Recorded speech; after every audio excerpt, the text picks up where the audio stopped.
Oh, the joys of a Friday afternoon talk.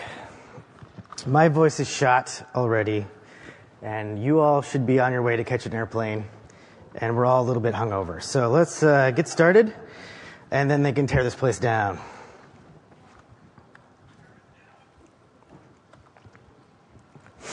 So my name is Jaime Griesemer. I've been a game designer for about 15 years.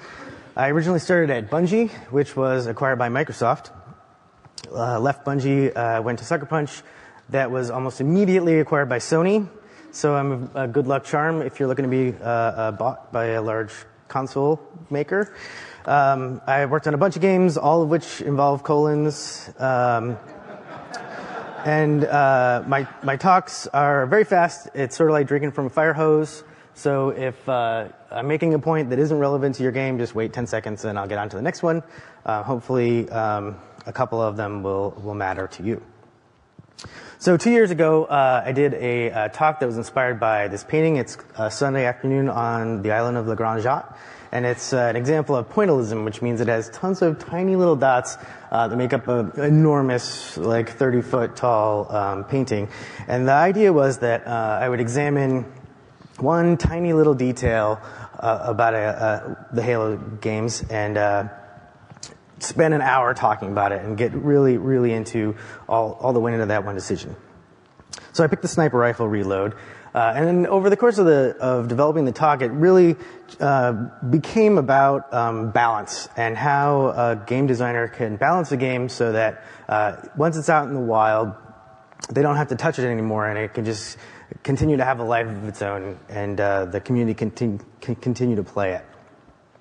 So then the next year they asked me to do another talk in this series. So I looked for another painting to inspire me, and I picked Haystacks by Monet. And what he did was he took the same exact haystacks and he painted them at different times of year and different times of day. And so that gave me the idea of like, let's take one detail and look at it in multiple games in the Halo franchise and see how it changed. So I looked at the muzzle velocity of the plasma rifle bolt. And tracked it across the first 3 games of the Halo franchise. But really, that talk was about tuning and how you can change small aspects of the game to create a certain experience. And then if you change that to be something else, it changes the experience that it generates. So in my continuing effort to wage war on the formatting of the GDC website by having increasingly longer titles. When they asked me to talk this year, I said, that's great, but I don't want to talk about Halo.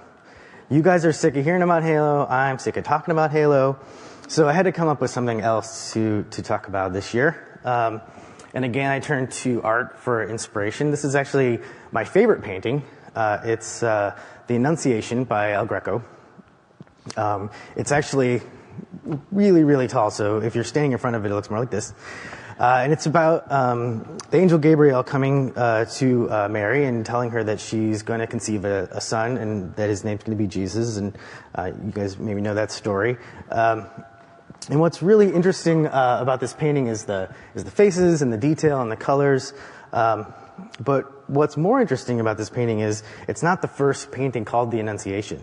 There's actually dozens and dozens and dozens of paintings from hundreds and hundreds and hundreds of years, all of them painting this one exact moment and capturing it in their own style. So that gave me the idea to look at different games that addressed the same problem, maybe had the same details, and compare them.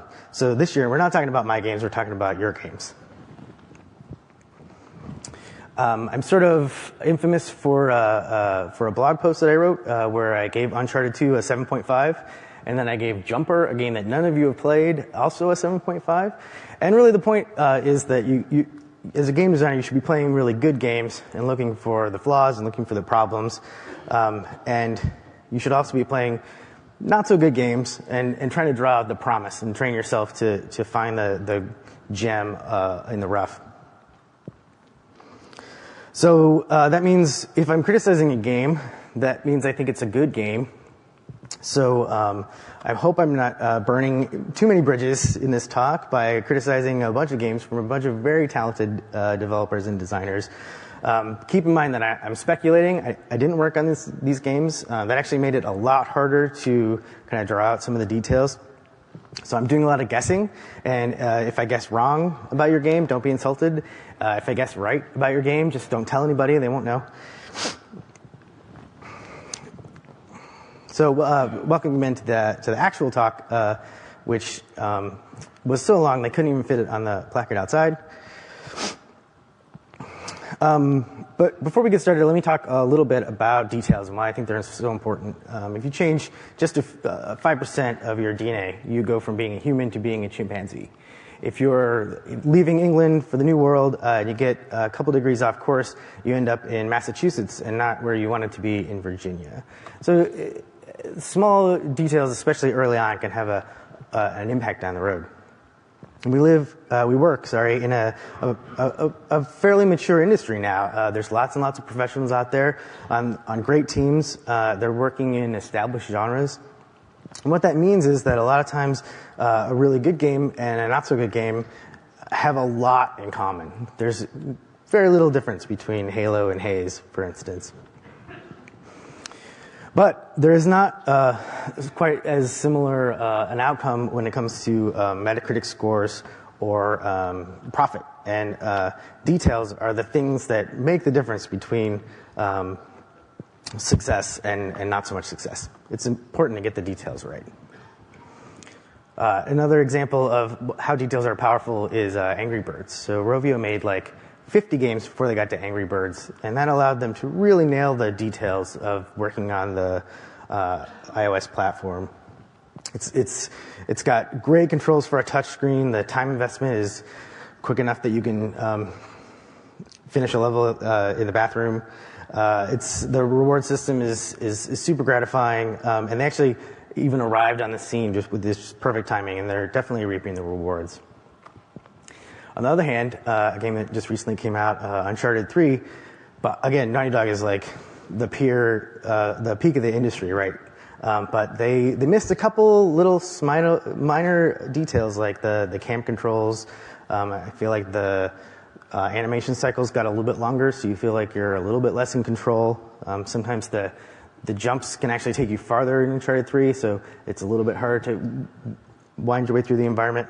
And so they really suffered they reaped the rewards too. Never mind.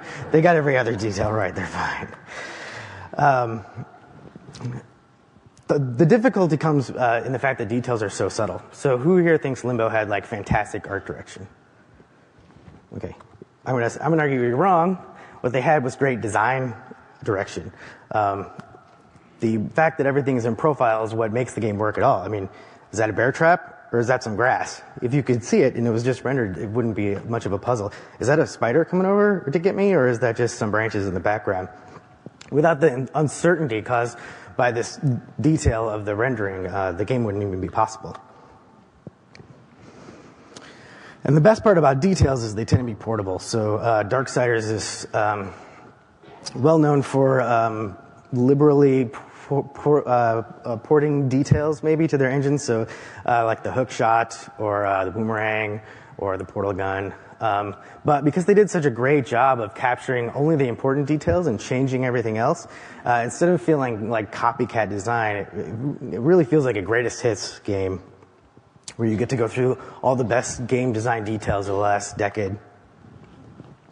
On the other hand, if you don't know which details are important, you end up copying too many details, and your game is going to end up feeling like a Xerox machine that got left on. You'll get kind of pale imitations. And if you really don't have any idea what you're doing, you have to copy every single detail,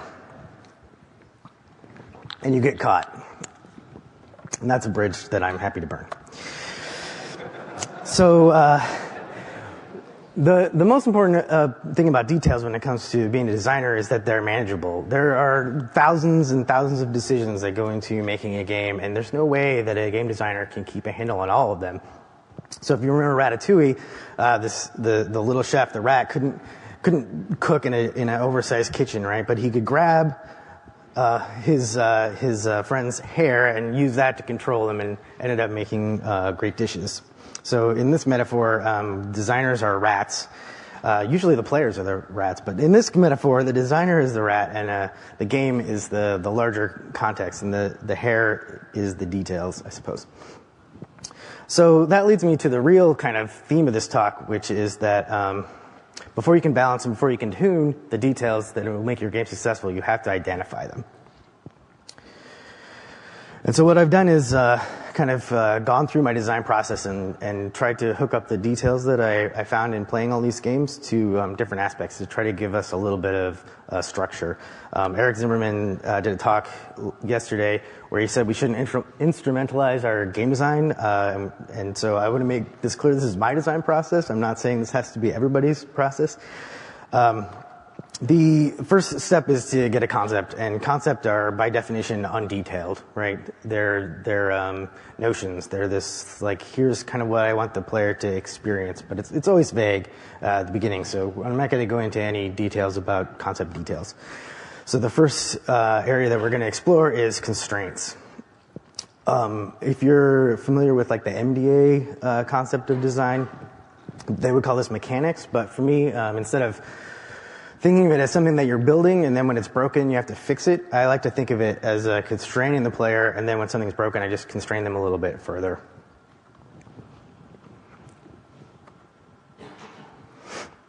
So one way that you can constrain the players is by removing options. God of War is a very successful game that got there by removing all camera control, which was sort of new for the third-person action game. Which is great, because the game is all about stabbing guys and cutting off their heads and doing horrible things to them. And so not having to worry about the camera actually freed you up to do what was good about the game. On the other hand, Ocarina of Time, yeah, we're going to go there, automated the jumping process. And for a game that's about exploration, and jumping is like the one sort of vector of exploration that you have, not being able to jump meant you couldn't explore as much as you want, and could be frustrating. Another way to think about constraints is as a cornerstone. When you start a building, you lay the first stone, and that kind of determines the rest of the building, whether it's going to be square. So in Halo, our cornerstone, at least for combat, was the engagement distance. So we decided how far away we wanted the enemies to be, and that meant we had to have a pretty slow moving speed, because we didn't want you to be able to run and get there right away.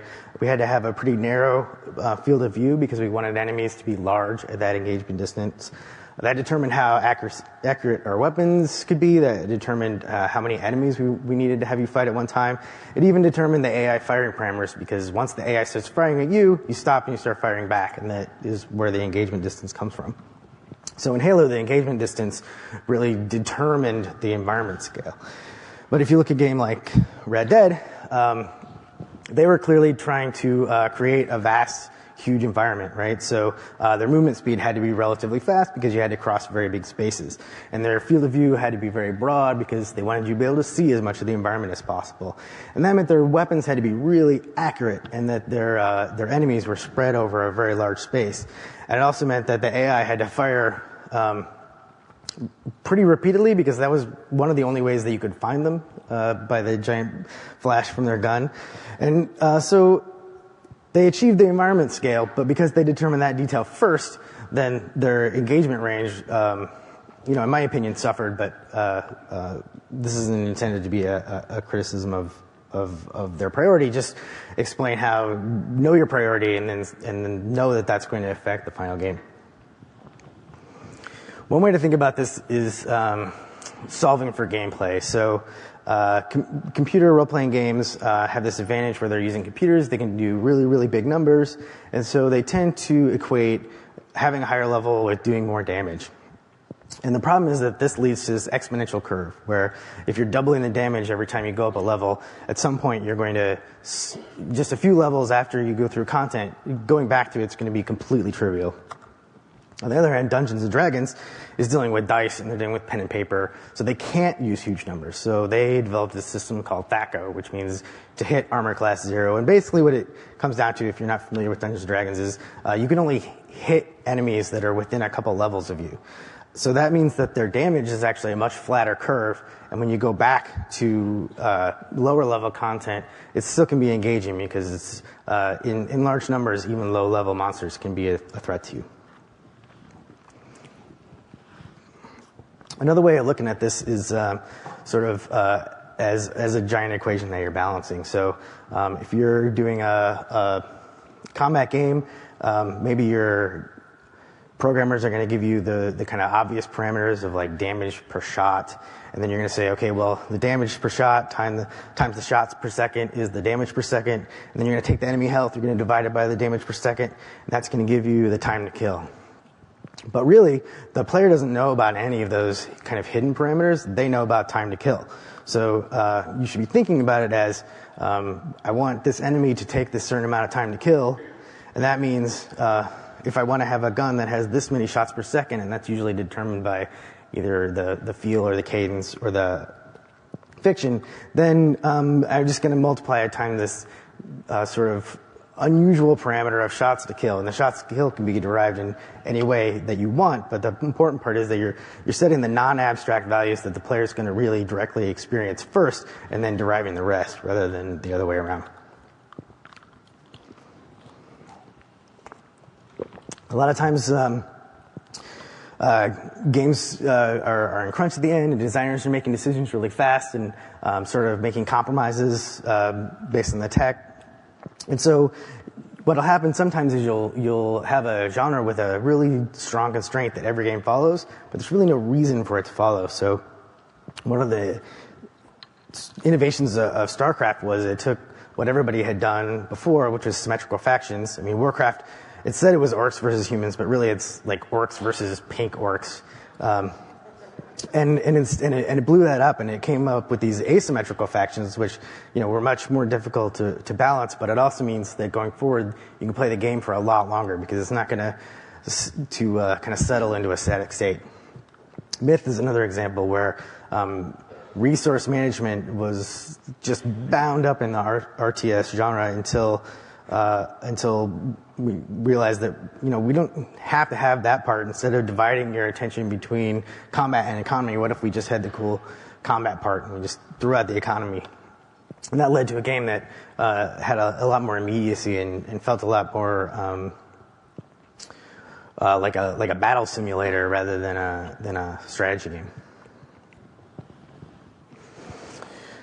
So a few years ago, I sat down to play Star Control 2, which I didn't play when it came out, and I was looking at the system requirements, and it's like it needs a 20 megahertz machine, and you have to have a 2x CD-ROM drive, and I'm like, oh, this is great, because I'm going to blow the doors off of these system requirements, it'll be fine. So I started it up, and I built my ship, and I flew out into space. It said, oh, we're about to have combat. I'm like, okay, great, and the combat came up, and it was over. Turns out that there's also a maximum system requirement for this game. The clock speed was running way too fast, so I could never possibly react fast enough to win anything. And our brains are sort of similar. They're 3 pounds of meat. They run on very low wattage. Their firmware was written millions of years ago, and so you shouldn't expect too much out of your brain or out of your players' brains. And one of the ways that games are interesting is they kind of stretch our capacity. I've heard it's called like attention or focus, but in this circumstance, I'm going to call it capacity. So to go back to my Star Control example, like the faster the game was going, the more it stretched my capacity. And if it had been going at the original slow speed, I would have been fine. But because it was blowing out the processor, I didn't have enough capacity to actually pull it off. So some other examples of this, in fact, the best example, in my opinion, is Tetris. So Tetris starts out, it's actually very simple inputs that you're doing, and it's a very simple mechanic that you're taking advantage of, and it starts out very slow, right? And then it gets pretty quickly up to the point where you're fully engaged and it's kind of filling your capacity. And then it stays there for quite a long time, till like level 16, at least that's my experience, when it passes your capacity and it's too fast and it starts to stack up pretty quickly and you lose. When Tetris first came out for the iOS, the input is a lot more complicated, it's a lot more difficult. So what they did was they slowed down the pieces a lot. But the end result was that you'd be bored for a long time because it was super easy, and then all of a sudden it would just click over, it would go just a little bit faster, and you couldn't keep up anymore, and you'd lose almost immediately.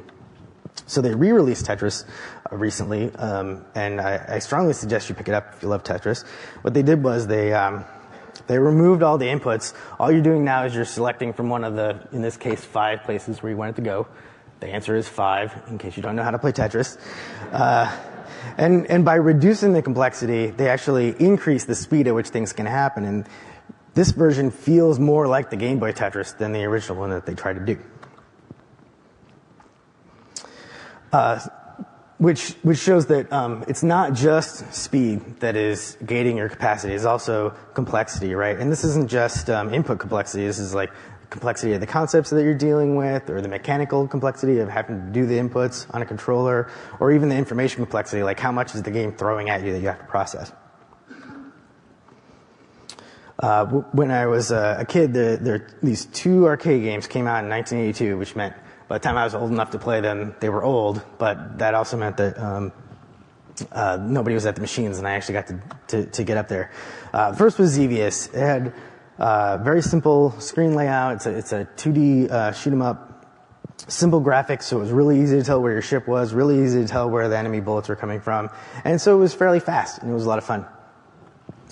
On the other side of the arcade was Zaxxon, which is isometric. The backgrounds are really complicated. You're having to deal with heights above the terrain and dodging stuff in the environment while these bullets are blending into the background. And so it was equally fast, but because it was so much more complicated, it became very frustrating, at least to my 10-year-old self. So when you're looking at your game, what you need to be doing is thinking about system requirements that you're putting on your players. Is your game fast and simple like Gradius? Or is it slow and complicated like Civilization? Or is it somewhere in between? But if you make a game that's fast and complex, what you're really making is like flying a jet, which is much too hard for most people. Only a certain number of people in the whole world can even do it. And if you go on the other side, you're not making a game in that direction either, because what you're doing is so slow and so simple that there's no engagement at all. So what you want to do is stay in the, I'm going to call it the game band, where you're balancing the speed and the complexity of your game. Max Payne is a great example of this in sort of a flexible situation. Most of the game is fast and the shooting is relatively simple. You're fighting 1 or 2 guys, but sometimes they throw you into a situation where you're fighting a lot of people, and then they give you the ability to slow the game down in order to cope with a much more complicated situation.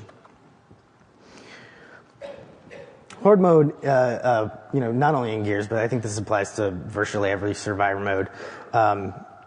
Has a kind of a narrower band that it's allowed to operate in, because the setup is generally pretty simple. These games are usually action games. They're not about setting up a giant tower defense system or something. And then when the wave comes in, and it's very complicated, and you're dealing with a lot of stuff, and it can go bad very quickly. But a smaller game, Orcs Must Die, came out, and it actually has a very complicated setup. You're putting traps, you're funneling guys through different parts of the level. And so when the waves come, that part's actually just very simple. It's just your traps are killing most of the guys, and you're just spamming as much of your weapon as possible.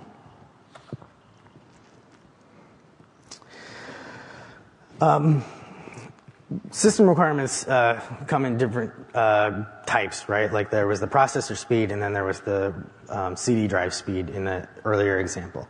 One of the system requirements for games is continuous interactions. So almost always these are things like moving, aiming, things that you're always doing. They're analog, and they take up this kind of fast but simple corner of the graph. They require like high dexterity. So you'll see 1 or 2 of these at a time. If it's on the thumbstick, it's almost inevitably in this category. The mouse definitely qualifies. I'd say the keyboard, because it's not continuous, maybe doesn't fit in, which is why aiming is better on the PC, but moving is actually, in my opinion, better on a console. So Geometry Wars is an excellent example of using up all of somebody's capacity for these continuous actions. You're always deflecting both of the thumbsticks, and they have no other, discounting bombs, there's no other inputs in the game. So it still stays in that game band. It doesn't get too complicated or too fast. Halo, on the other hand, is actually maybe less accessible to people because you're always using both sticks, but then there's also a lot of other stuff going on. And so we found that when we first introduced Halo, a lot of people couldn't do 2 thumbsticks at once. And only as the series went on did we see more and more people able to even play the game. Kill switch, if you don't know, is sort of the kicked off the whole cover shooter trend that we're still seeing today. And in some ways, this was an improvement over Halo because you're either moving between cover or you're in cover and you're shooting. But either way, you're only using one thumb at a time. And that's why I feel like cover shooters are much more accessible. So if you're trying to make a game that goes beyond that kind of hardcore shooter market, not only making a cover shooter, but really separating the two kinds of input, I think will help a lot. Common actions sort of take this mid range of the graph. This is things that you're doing, but they're usually like simple actions. They're not usually analog, so firing weapons, using a melee attack. And this requires a lot of attention from your player. So you shouldn't have more than 2 or 3 of these at a time. I think that's why most games don't fill up the face buttons with stuff that you're doing all the time, and why a controller with like 18 buttons on it wouldn't actually be an improvement, because you just couldn't fill them with, you could fill them with more actions than your players have capacity.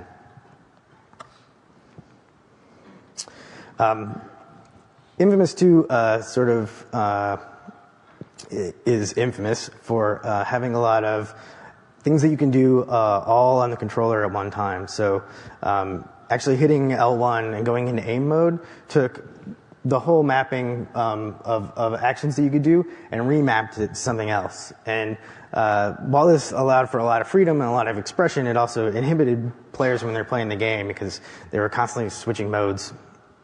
And so I was really excited to go to Sucker Punch because I love the Infamous games, and now I get to help them sort of reduce the complexity of the control scheme a little bit using something that I'm calling random access game design, because I love to invent buzzwords. But basically that means everything that you can do is always available all the time. One action per button. There's no 2-step process to cause any of these common actions. And what that means is if it doesn't fit on the controller, you're going to have to cut it. And that will help your game, even though it feels like what you're doing is removing things that the player can do. So moving a little bit farther down to the right, we get kind of uncommon actions. These are actions that don't happen very often. They're not as often kind of like under a time pressure. So this would be things like jumping or reloading. And what's important there is that the player have a kind of a high understanding for what's going on and what their abilities are. Because you have more than you can really keep in mind at any given time, the game needs to be kind of cluing you in that now's a good time to use it. That's what she said is sort of an example of an uncommon action. You can just be participating in a conversation, you're trying to like communicate, and then somebody will say something that's what she said will just pop into your mind, right? And we're really thinking about it constantly. It was an uncommon thing, but as soon as the moment is right, you know it's time to use it. So Bulletstorm has a great example of this sort of that's what she said kind of action in its skill shots. So skill shots are super important in the game. They drive your progression. They're heavily featured in the marketing. And one kind of skill shot is the environmental skill shot, where you're knocking some guy into a spike trap or off a cliff or into a oven, or lots of disturbing ways to kill people. And it's important that for these uncommon actions that the player's not in control of the pace. So the onus is not on him to control when this is going to happen. It's just sort of the environment dictates when these options are available. And that means there's these really strong external cues. Like if there's no giant spike trap, then you can't use your spike trap kill shot. On the other hand, the weapon-specific skill shots don't follow these rules. They are set by the player. You can theoretically use them at any time, but when you're playing it, you actually end up kind of going into the menu and figuring out which one you're going to try to do next, then going back into the game. It's not a very fluid process, and usually these kill shots are not as efficient as regular just shooting guys, and so you're not as incented to do them. And then finally, all the way in the lower right are prompted actions. So these are actions that are totally untimed. There's no time pressure, and that means you can have as many of these as you want, because you're going to have to tell the player how to do them every single time. Borderlands is a great example of this. They kind of took the action gameplay that Gearbox had been doing before, and they added this offline almost loot stream where you can gather money after a fight. You're comparing weapons in the UI. You're equipping items, but none of this has to be done in the context of action. So it's just addition. It's not actually increasing the system requirements for the game, except when it comes to health packs. Health packs are picked up in the exact same way, but a lot of times you're in a fight and you need it right now, and so you're trying to look around for the one health pack and you're trying to aim at it so you can pick it up. And this puts a lot of pressure into a corner of the graph that doesn't support pressure very well. So moving past constraints, constraints allow you to kind of limit the area that the player is going to be able to interact, and so the next part of the design process is to look at the interactions. Let's talk about Puckman. So even at a really early age, and I think this might have been my very first video game, I was super sensitive to details, and because of that, I never really got into Pac-Man. And I didn't find out until 30 years later why. Basically, in Japan, they use four-way sticks, right? And that's why the cardinal directions of Pac-Man make total sense, and it works really well. But American arcades use 8-way sticks, and a lot of times they didn't ship over the whole arcade unit. They just shipped over the ROMs, so they would plug it into an 8-way arcade stick, and so Pac-Man was all of a sudden getting these diagonal inputs, which it would ignore, which is fine, except for it also ignores the next input. So if you're trying to roll around a corner in Pac-Man in an American arcade, you're going to just ram into the wall, and all of a sudden Pac-Man's going to stop, and you're going to get caught by the ghosts. Another example of how physical limitations impact your interactions is Dungeon Hunter. It's a iOS game, very similar to like a Diablo, and like a ton of iOS games, it has virtual buttons, which means your fingers are always on the screen, and you're trying to do reaction time tests on something that's not giving you any feedback. It's very difficult. Not to say it's not a good game; it actually is a pretty good game, but you really feel the limitations. Oops.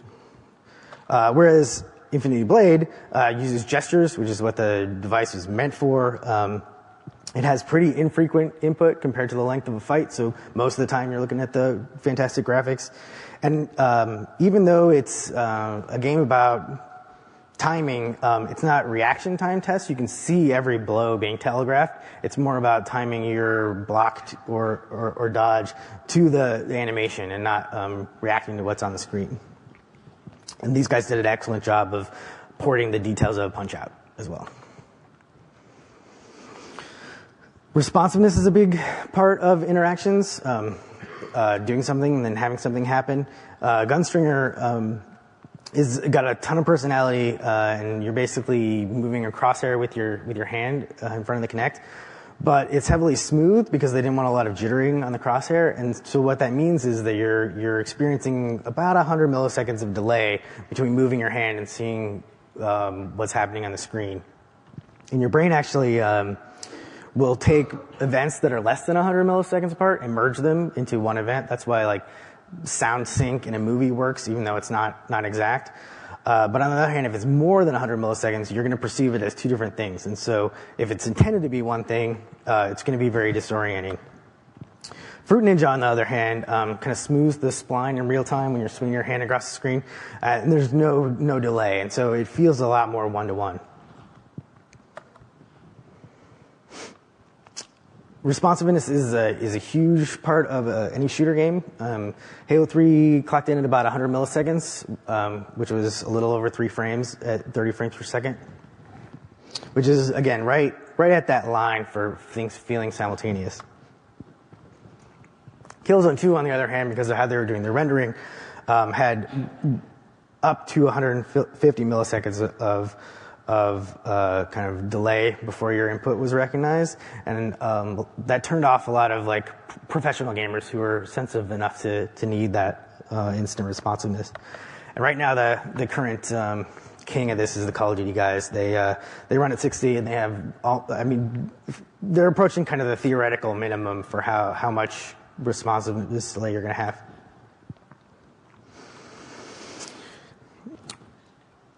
Even after you've got the player's input, you have to interpret it.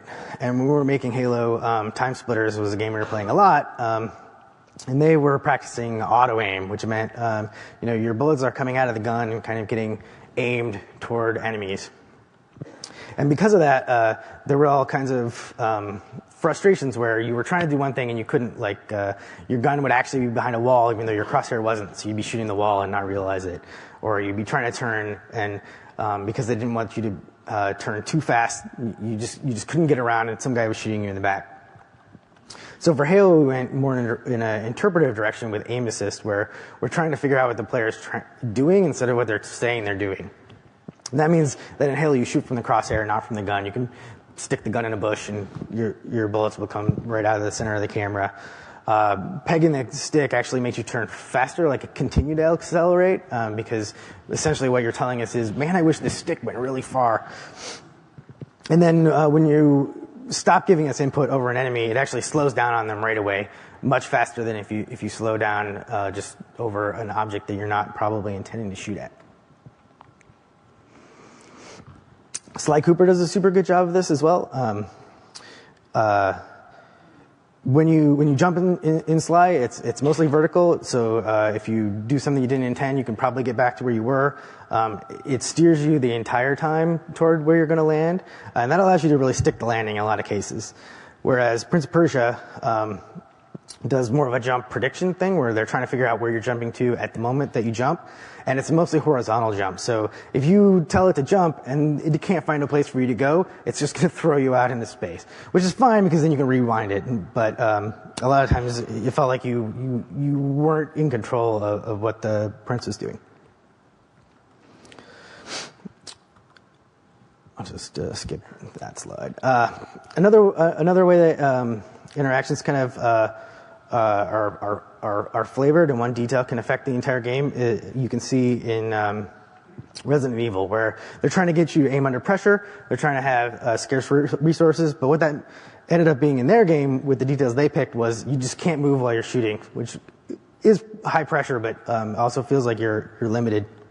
And then they just greatly restrict the ammo, so anytime you miss, you feel like you failed. Whereas Dead Space does a much better job of this, because they're requiring you to shoot at different points, and those points are often moving a lot more than a head. So you're still under an equal amount of pressure, but they can give you really responsive controls because what they're asking you to do is much more difficult. And then they do a good job of algorithmically figuring out what you need, what ammo you're using, and so you never feel like you have enough ammo, but secretly you always do. Rewards are a big impact in interactions, and what's often difficult is to line up the rewards with a certain kind of activity. So you don't want them to clash. In lots and lots of games that have good or evil systems, they're promising you this choice, and then they're going to give you power if you make it to the end of either the good or evil spectrum, which means you really don't have a choice. And so the rewards are diminishing the activity in a way. I think of it like this. Calories are like a fundamental human need. We've evolved all these systems to reinforce that we need calories. And so what happens is when you eat sugar, your body releases insulin before you get the calories, kind of in anticipation. You're gonna process the glucose, which is sugar, and you're gonna get those calories, right? And then it releases serotonin, which is sort of a hormone that makes you feel satisfied. The problem comes when you eat fake sugar. your body still releases insulin, but there's no glucose to process. You don't actually get the calories, so no serotonin is released, and you end up with like hypoglycemia, low blood sugar, or insulin problems. And so fake sugar actually, in a lot of cases, leads to weight gain because what you really want is serotonin and not just calories. Games are very similar. I believe that players have sort of fundamental psychological needs. It doesn't matter how you classify them. They can be subdivided in lots of different ways. And when you're playing a game, the game kind of sets up the conditions for success and makes you want to aspire to them. And so you're making these attempts, and eventually you're going to succeed. And then only after you experience actual success is dopamine going to get released, and you get that kind of feeling of satisfaction. So just like with calories, the real reward, the chemical reward that you're seeking, can only happen after an authentic success. Whereas gamification is actually frustrating in a similar way to fake sugar because it skips the actual success. And so instead of getting dopamine, you're just going to get frustrated, and you're going to feel like this activity is futile, even though it looks from the outside just like a regular success cycle. You're cutting out the actual important part. So there's lots of ways to increase the effectiveness of this cycle. What you want to do is increase the connection between the success and the dopamine by making sure that the rewards you're giving the player match the activity that they were participating in, both kind of the flavor or the spirit of the activity, the timing of the activity. And you don't want to undercut all the failed attempts that the player made by making the success too easy or unavoidable. Assassin's Creed has struggled with this. It's much better in the most recent games. The first one, they give you things to do like flag collecting, where they force you to do it. When you picked up one, they were like, great, you only have 1 million more to go.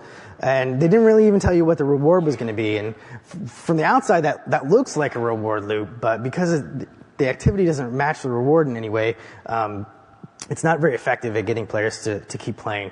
The investigations were really similar to this, where they would force you to do some of it, and then there was this really unclear, your assassinations are going to get easier. But they were mistaking a character defect, completionism, with an actual motivation, and they were conflating just like checking off boxes with actually successfully meeting some needs. Batman, on the other hand, nails this really, really well. Like the interview tapes, they never tell you that they're even there. You just kind of find one, and it opens up the UI. So it's not forced. They're rewarding your autonomy really well. And then the reward that you get is instant. The first time you pick one up, you get a little bit of story, and then you're like, okay, well, I'm gonna pick up another one. I'm gonna get a little bit more story. And the trophies kind of do this in a similar way for a different need. You find them by exploring. They're never forced on you. And they're rewarding your competence at finding these things with something that a competence player really values, which is trophies. I looked it up, and like 20% of all the trophies in Batman are about Riddler trophies.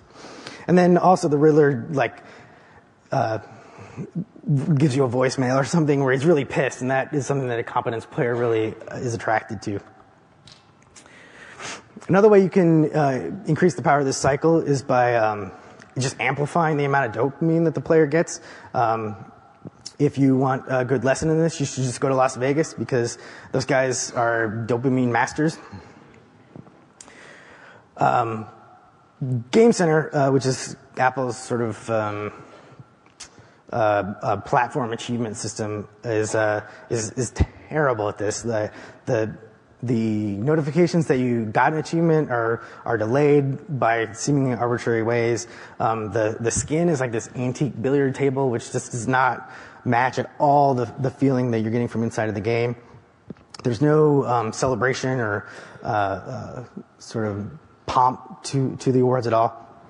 And they're not actually valuable, which means that they're poor at giving you dopamine.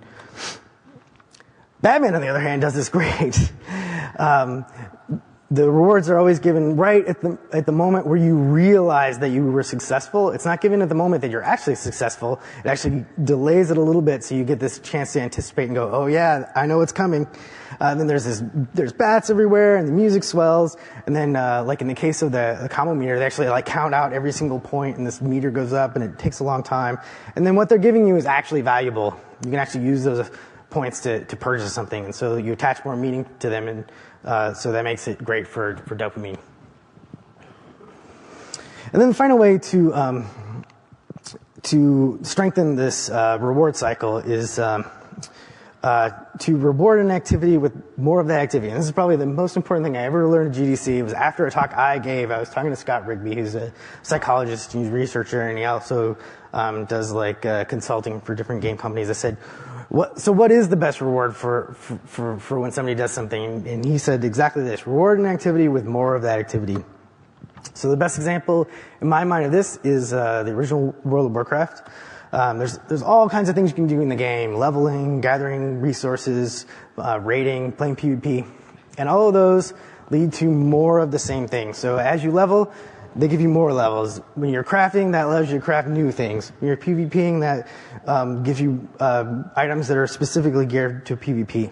And there's sort of one outlier, which is you have to level all the way through before you can really get into the raiding. And because every designer has to have a personal theory about why WoW is a dismal failure, here's mine. The current WoW, they've sort of lost that flow where sometimes they sped up the leveling and you're going to hit the level cap a lot earlier. And if you're not a good crafter, then you can't go raiding because you don't have the right crafter bonuses. And then there's all kinds of things that kind of go back, and it's just a mess where you end up having to do things that you don't want to do in order to get the rewards that you want. You've got all kinds of like cross purposes in the different reward cycles. So yeah, again, totally dismal failure. Batman, on the other hand, does this really well. One of them that I talked about earlier is combat XP. So you're building these combos. You're fighting well, and what that does is that gives you the ability to buy upgrades that make you fight better. So instantly, then you're incented to go back into the fight and continue this activity you actually enjoy. The challenge rooms are again a great example of this. You beat a series of challenge rooms, and that unlocks more challenge rooms.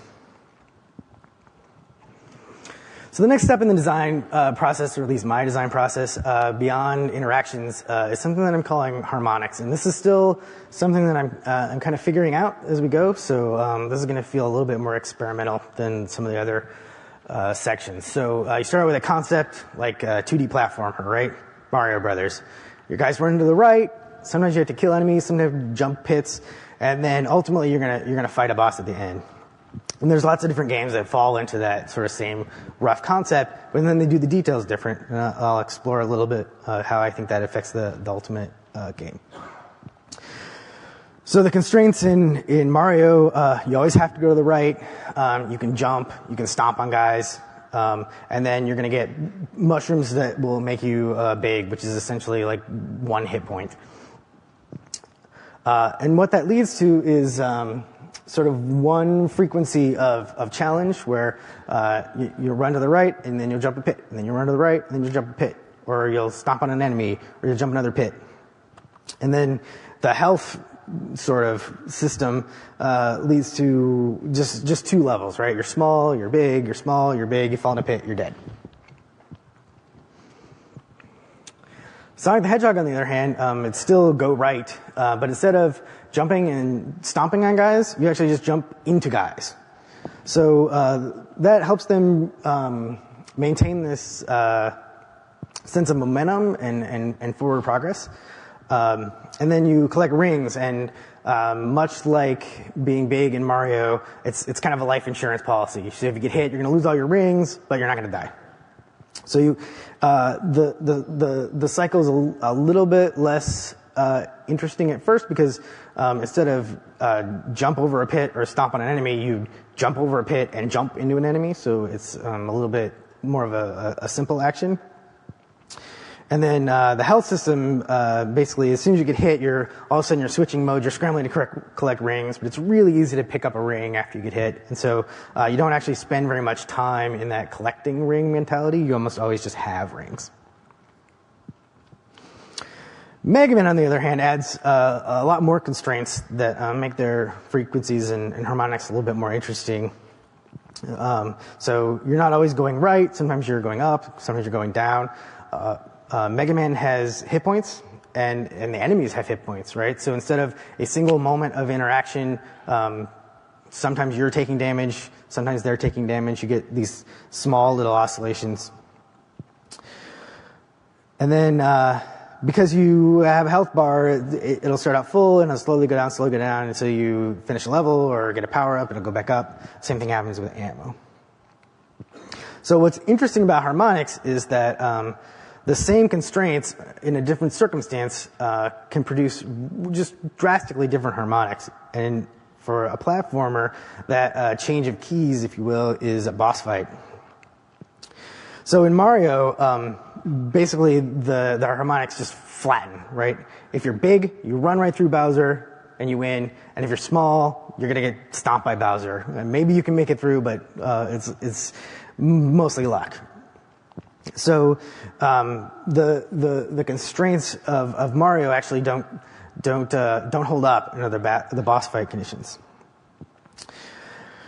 Sonic holds up maybe a little bit better, but the problem with the boss fight in Sonic is that the enemy boss is going to hurt you by running into you, and you're going to hurt the boss by running into him. And so determining who's running into who, it just becomes kind of a fuzzy concept for the player.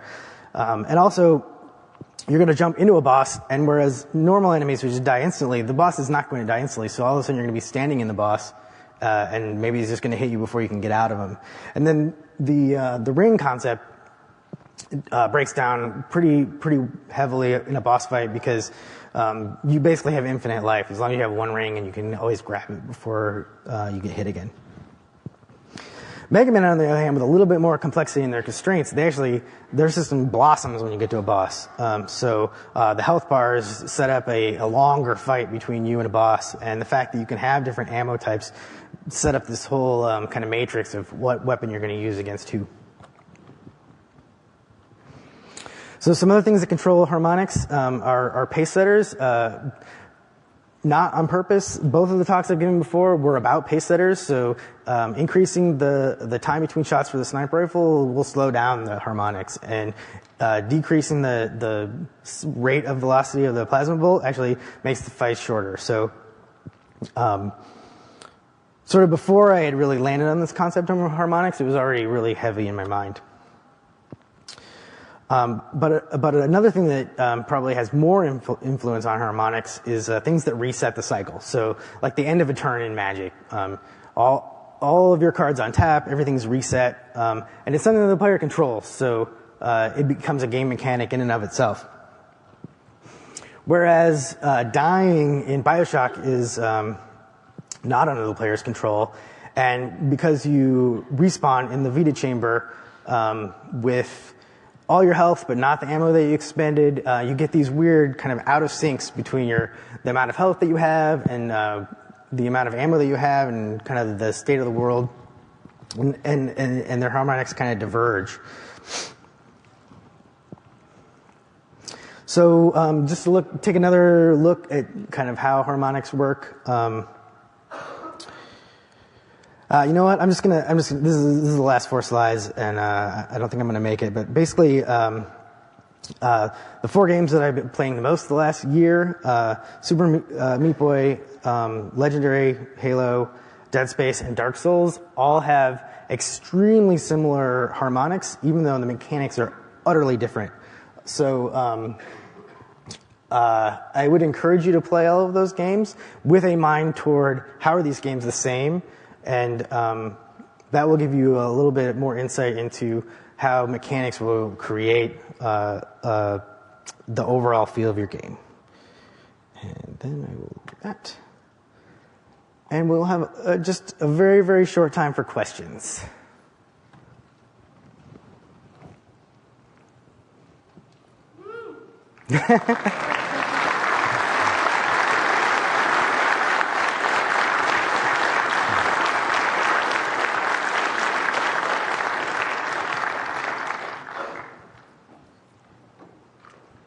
You'll have to walk to one of the mics if you want to ask questions. Should I start calling on people? Sorry? Tell us more about Batman. I'd rather talk about Dark Souls. I actually I put in like 120 hours on Dark Souls with no spoilers or hints, and it is a masterpiece of game design, because every decision that they make, because the stakes are so high, just impacts the player almost directly. So if you haven't played Dark Souls, I would strongly encourage that. So I didn't really grasp from your slides specific examples of what harmonics are in a 1 or 2 sentence thing. Could you expound a little bit? Yeah. So you constrain the player, right? And they have certain interactions that they can participate in. And those interactions sort of have a natural frequency. Like the shield recharge in Halo is a super example of something that happens at a certain rate and at a very predictable timing. And what will happen is when you take all of those different frequencies and you combine them, they're either going to be in sync and be in kind of a good, in tune, I suppose, or they're going to be at odds with each other. And a lot of times games that feel solid and like well constructed, they have a lot of synchronicity between the harmonics, whereas a game that feels off somehow, a lot of times what that means is that the frequencies are a little bit separate. So what you're really saying is that good harmonics are games that are well balanced. No, balance, well, at least to me. Balanced in timing and system balanced. Yeah, they have a good rhythm to them. Yeah, and when I first started, I very much looked at game design as sort of an engineering problem, like come up with the right mechanics that will build the right system that will produce the right experience. And as I go on, I see it more as almost composing, right? Coming up with melodies that repeat and sort of a predictable flow across a game. Yeah. So it's very clear that you have a very rigorous and analytical approach to games. What I'm interested to hear about is, I mean, it's easy, or not easy, but so you're looking at games that have already been finished and analyzing the harmonics. How are these different mechanisms interacting with each other? Can you speak towards looking at those mechanisms, but from inception? So from creating a game, is there a way to anticipate, or like how would you go about applying these same types of mechanics and mentalities to building a system that interacts well together? Yeah, I think go listen to a really good trance song, right? They're going to start with a beat, and they're going to layer on lots of different harmonies. Then at some point they're going to change it all up. And I think you can approach game design in sort of a similar way. You figure out what is the pace setter for your game. What are the things that are going to start a new kind of familiar theme, and then make sure that the timing for those are all going to line up, and that you don't have a game where everything happens at the same frequency, because then you're going to get the same experience over and over, and use different frequencies that still line up to produce a lot of variety in the gameplay. And this is obviously something that I'm going into the future, I'm going to try to do a little bit more intentionally from the start instead of retroactively.